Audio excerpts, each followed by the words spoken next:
Good day, ma'am and sir. My name is Julian Torres Monilla from the province of Quezon, Philippines. I am 31 years of age. I am married and I have two children. I am a college undergraduate with the course of Business Administration and Marketing Management. Ma'am and sir, I have a work experience in Saudi Arabia from 2019 to 2022 as a nanny and a housemaid. I served 7 members in the family, a couple, and their 5 children. Their age is 8 months old baby, 3 years old, 7 years old, 10 years old, and 13 years old.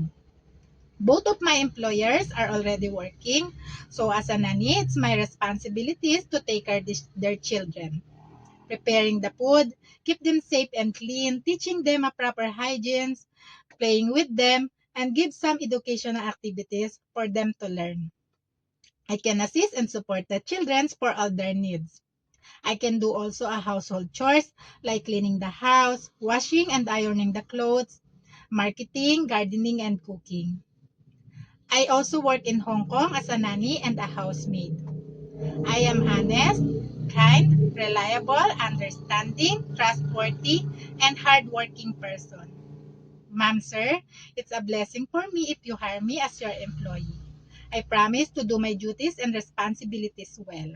Trust me to take care of your children, and I love them as my own. I promise to follow your rules and regulation, and I respect your whole family. So to my future employer, hope to see you soon. God bless and have a nice day. Thank you.